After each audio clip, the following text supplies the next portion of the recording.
Hey guys, I am so excited to announce my summer collaboration with Nature's Garden. Nature's Garden is your one-stop shop for all your bath and body crafting needs. They have complete melt and pour projects, candle kits, and over 500 fragrance oils. Here are a few I used in my pool party collection and summer product line. Copper Hue Suntan Lotion, Rocket Pop Ice Cream, Pink Watermelon, this is my watermelon fragrance, mangoes and mandarins, and pineapple and coconut water. Shop all Nature's Garden supplies at the link on screen or in my bio. Happy crafting! Hello everyone, welcome back to Royalty Soaps and like the 15th video I've made of me making a watermelon soap. Today is different though, because if you own a small business, you're gonna wanna watch it. And even if you don't, I think it's a pretty interesting concept because tons of people started a small business in 2020. They had tons of luck. The algorithms pushed them out. They got tons of views. And now all those views are like a tenth of what they were. Their business is plummeting. And we're gonna talk about that in today's soap making video. So let's go ahead and make some soap. Now, as I said in the intro, this soap is going to be just for viewing pleasure. If you want to find out all of the ingredients that I use, I'll leave them down in the description box below, but I also go into depth about how I do my watermelon soap in plenty of other watermelon soap videos. The topic of today's conversation is going to be small business oriented, and everything I'm talking about is going to fit into that particular category. Now, if you've been with Royalty Soaps for a while, you will know that this is our 12th year in business. I started the company when I was 17. I am turning 29 this year, and I am privileged to have seen a lot of ups and downs in the economy, and having 12 years of experience has taught me a lot of things. In 2020, a lot of things changed. You lived through it. You know how it is. You know how it was. A lot of people were working from home. A lot of people were either being laid off or they were quitting their jobs. Tons of people were using that year and a couple of years after to pursue their dreams of starting a small business. A lot of things were changing and growing. In America, there were stimulus checks being given. People were not able to see their friends in person, and so they were using social media to kind of help fill the void of those in-person relationships. So with a change as global as what happened in 2020, there was obviously a huge boom in small businesses, in crafting. What can we do at home to entertain ourselves? What can we sell using online as our primary selling method? It was the perfect storm for small business growth, especially with supplemental income via those checks. People that were starting small businesses were having raging success. All of the amount of time that people were spending on social media, including YouTube and TikTok, was really significant in the growth of a lot of people's businesses. And for a lot of folks, there was just this boom in all of their sales, in their viewerships, in their sponsorships, etc. And when that happened, I remember telling my husband, I am scared about this. I feel this is a temporal boom. It is not necessarily something that is sustainable for a lot of people. They are having really rapid growth, what some people might consider overnight success. And I'm afraid that when everything kind of goes back to normal, if you will, things start opening up, people are spending less time indoors, etc.,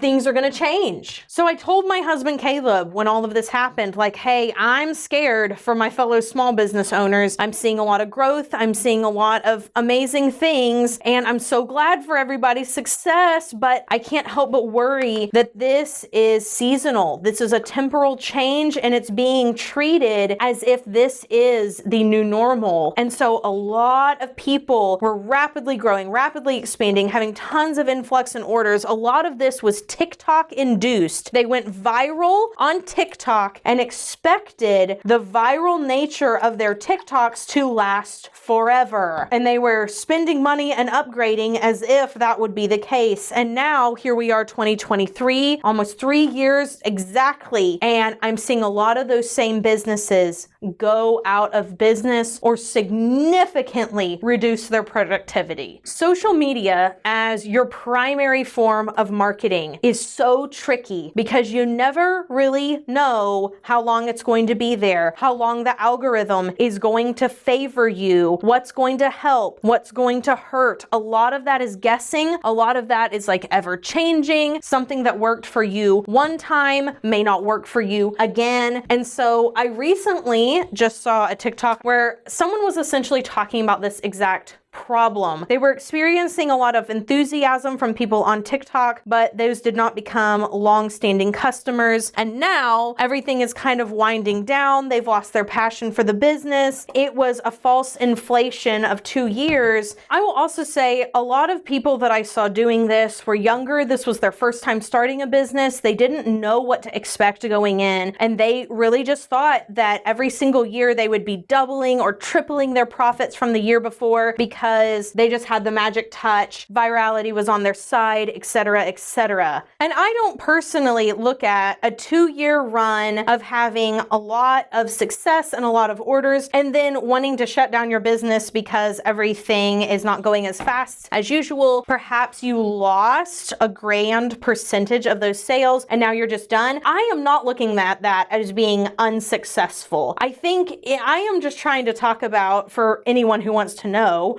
just what I think about as far as sustainability is concerned. For people who want to keep going, but maybe they're discouraged because their sales are down. People are tight on cash in America right now for various reasons. Eggs were, $10 a dozen in some places recently. The cost of living has gone up. And because of this has an effect on small businesses. So where they went from the last 2 years, people having extra cash, all those stimmy checks, all that extra time, blah, blah, blah, supporting small businesses, a big deal. Priorities change whenever food is that expensive, whenever your rent is that expensive. And purchasing, luxury small business handmade goods is not as big of a deal. Making it the impulse buy is not something people allow themselves to do whenever money gets tight. And so, all that to say, I wanted to talk a little bit about sustainable business practices. Not things that you do whenever the times are the best, but things that you do whenever times are lean, things that you do year after year to make sure that your business can keep going and keep thriving. And I think one of the number one things that I would talk to people about is returning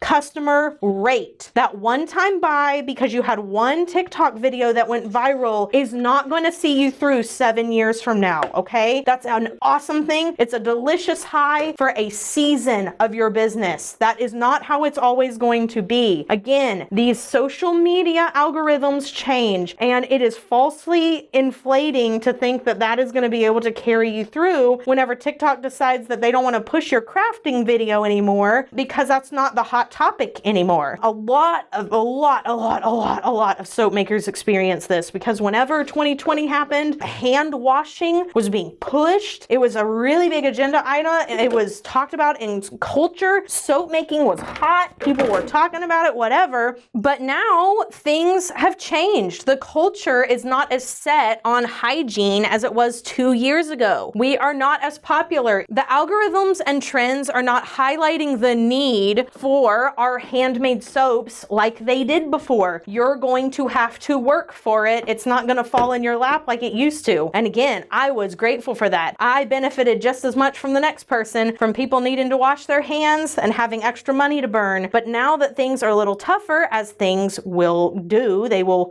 have times of plenty, times of lean. You're going to have to work for that. You're going to have to prove out why you are important, why it is worth investing in your company, why they should come back to you time and time again, why you're not an impulse buy. Those are real business traits that you have to work for. And of course, in Soapland and many other small businesses that use raw materials, our cost of goods is going up and people's ability to pay for said goods and said cost increases is going down. So it's kind of the perfect storm for people to get discouraged, for everything to kind of collapse at once. And I can tell you, it breaks my heart when I see people having to shut down businesses that are only 2 years old because they weren't prepared for that. And it also breaks my heart, just the false sense of security that a viral moment on social media creates, because you really are just tempted to think that that's going to last forever. There's no reason not to. You're still making awesome content. You're making awesome products. Why are you getting like a 10th, if not 100th of the views as you used to get in 2020? It doesn't feel fair. I've had to talk to a lot of different people who have talked to me in my DMs about this same issue, just feeling so hurt and discouraged when it's not their fault. It was just the perfect storm. So now that I've kind of given you the framework, the setting, I'm going to say there are obviously going to be exceptions out there that this is their best year they've ever had. They've never experienced a slow in sales. Year after year, all they do is make more and more profit than they did the year before. That does happen to some people. I'm not gonna try to say that that doesn't, but what I am gonna say is that I see a lot of small businesses hurting right now. And so it's to those people that I'm speaking. If you are having more success than you have ever had in your whole life, I mean, I'm so happy for you.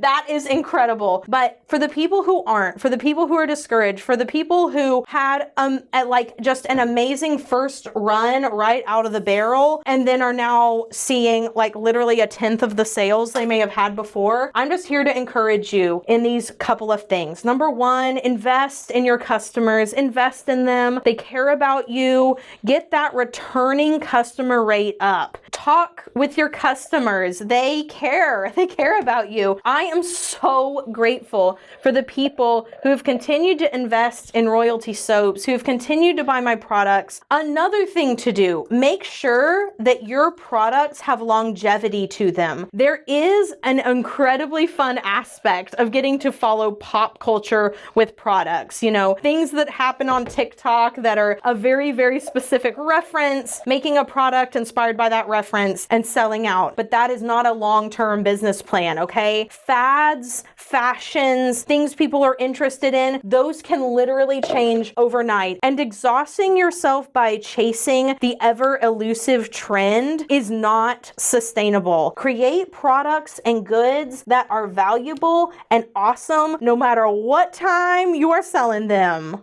Number three, diversify your product offerings and their price points. It could be that people just cannot afford the price point of some of your items, and so you need to offer something at a lower price point. That's nothing to be ashamed of. It's a way that you can add value to their lives still. You are a consumer as well. Think about how your spending habits have changed over the last maybe year or 6 months. There are so many ways to add value and something of quality to somebody's life with a lower price point. That has really worked for me. Another slight disclaimer here. These are obviously my personal tips and opinions and things that I have seen work for me and others. They won't work for everybody. If you feel like this doesn't apply to you in your industry, well, it probably doesn't, and you know your business way better than I do because I literally don't know your business. Right now it's just me talking to a camera. But again, I'm trying to give out these tips to help as many people as possible. So number 4, if you have tried all the things on a certain social media platform, it's the primary way that you have been marketing to your customers, diversify your platforms. If you were on TikTok and now TikTok isn't favoring you anymore, they won't show your content to anyone, you feel like you're pulling your hair out, try Instagram Reels, okay? A lot of people that I know that have essentially just not had a lot of luck with TikTok recently have moved over to Instagram Reels and have found a sweet spot there, and they have been able to reach a lot more people. And in the same vein, but a little bit different, consider different revenue sources within your business. As an example, this is something that I tell new creators when they're sliding into my DMs and they're like, which one do you recommend, YouTube or TikTok? My lean is towards YouTube, and it's not for the reason you think. Yes, YouTube is more, I would say, outdated as a platform. There are more people on TikTok. It's easier to go viral on TikTok. But listen, TikTok, as far as paying you, the creator, is concerned, is abysmal compared to what YouTube will pay you as a creator. I think in the whole time I have been on TikTok, I have made less than $500. I have had multiple viral videos there. Their creator fund, compared to what YouTube ads will get you, is just ridiculous. Also, more people are willing to do sponsorships on YouTube ads. So if you're looking to work with other companies and get higher ad revenue, I would still go with YouTube because the payout is higher. And by higher, I mean like many hundreds of percents over. It is a lot better for you to be uploading YouTube shorts than it is TikToks because they will simply pay you better. Instagram Reels also pays you better than TikTok, okay? I know, again, TikTok is the trendy place. It may be easier to go viral there, but they're not gonna pay you for that video, and you may or may not make any sales as a small business if you go viral. I've had plenty of viral videos that affected my net sales on Shopify. Absolutely zero. It did nothing for my sales. So there you go. There's 5 tips I kind of compiled so that we could chit chat about what's going on with people selling online, small businesses, small creators, handcrafted artisans, and just that general space right now. My hope is that this video doesn't help you at all because you don't fall into any of those categories. I hope that you're vibing, thriving, having more success, reaching more people, making real connections with people. That is something that I love about Royalty Soaps, is that I'm making real connections with people. Some of them I know will last my entire life, whether or not I'm selling anything. That is a priceless thing for me, and I hope you guys are getting to experience that in y'all's businesses as well. I have now finished up my watermelon soap for our beachy collection. Hope you guys love it. It's fun to make every single time. A watermelon soap for summer is honestly such a classic thing. It's so fun to make it. I'll be back in 18 to 24 hours to chop the soap up tomorrow, take a peek at the inside, all after this quick commercial break.